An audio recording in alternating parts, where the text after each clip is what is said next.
Assalamu alaikum warahmatullahi ta'ala wabarakatuh. Welcome back to my YouTube channel, my audiences. Today I am going to take a class on the very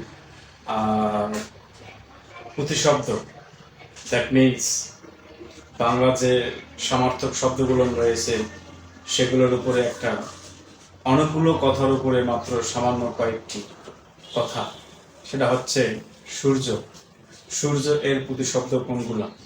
এই সূর্য এর বিভিন্ন প্রতিশব্দ থেকে যে কোনো না কোনো পরীক্ষায় যে কোনো একটা অবশ্যই আসবে। তাই মনোযোগ দিয়ে তোমরা ভিডিওটি দেখবা, পারলে নোট ডাউন করবা। আর যে ভিডিওটি দিচ্ছি আমি, তোমরা না টেনে সম্পূর্ণ ভিডিওটি অবশ্যই দেখবা। চলো বন্ধুরা, আমরা শুরু করি। তো তাহলে দেখো,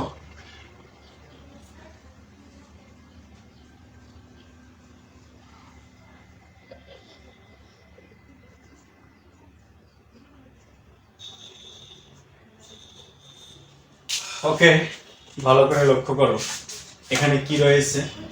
সুপ্রভাত অর আদিশ। আমরা যদি এটা একটা সূত্র, এটা আমরা কি ধরতে পারি? এটা একটা সূত্র। কিসের সূত্র? ঠিক সূর্য এর যে প্রতিশব্দগুলো রয়েছে, আমরা এটা যদি মনে রাখতে পারি তাহলে তোমাদের জন্য খুব ইজি হয়ে যাবে সূর্য এর প্রতিশব্দগুলা মনে রাখা। তো কি হতে পারে? যেমন একটা, দুইটা, তিনটা, চারটা, দুটা মিলিয়ে একটা, আবার এই দুটো মিলিয়ে একটা, অথবা এখানে একটা, এটা একটা।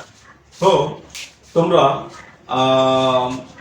অবশ্যই এটা ভালো করে মুখস্থ করবো। যেমন সুতে সূর্য,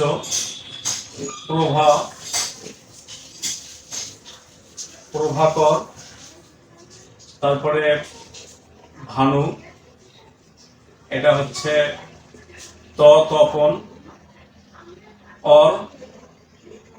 অর্ক। শুধু র দিয়া, যেটা যেমন শুধু র দিয়া কি হতে পারে? রতন, আদিতে, আদিত্য, দিতে, দিবাকর। আর দিতে দিবাকর, এখানে দিবাকরটা দেওয়া প্রয়োজন কারণ প্রাণে দিচ্ছি। আর সতে সবিতা। ওকে dear audiences, look here cunningly। দেখো, একটা, দুইটা, তিনটা, চারটা, পাঁচটা, ছয়টা, সাতটা, আটটা, নয়টা। আমরা একটা সূর্যের যে সমার্থক বা প্রতিশব্দগুলো রয়েছে কয়টা পেলাম? ঠিক 9টা। তাহলে আমাদের অবশ্যই এই যে সূত্রটা দেয়া হলো, তোমরা অবশ্যই মুখস্থ করবা। মুখস্থ করেই দেখো, তোমরা যে কোনো পরীক্ষার মধ্যে যখন এরকম আসবে যে নিচের কোনটি সূর্যের প্রতিশব্দ, জাস্ট এই সূত্রের মধ্যে ফেলাই দিবা। যদি সূত্রের মধ্যে পড়ে যায় প্রথম শব্দটা করি, তাহলে অবশ্যই তোমরা এটা তোমাদের জন্য কমনের ব্যবস্থা হয়ে গেল। ওকে, আর পরিশেষে বলতে পারি, যদি ভিডিওটি ভালো লাগে অবশ্যই শেয়ার দিবা। কমেন্ট বক্সে যদি উপকৃত হও, আমাকে একটু অন্তত কৃতজ্ঞতা প্রকাশ করবা আমার কমেন্ট বক্সে। Okay, thanks to all and stopping my video here. I am totally urging to all of you, please subscribe my channel. Okay, thanks.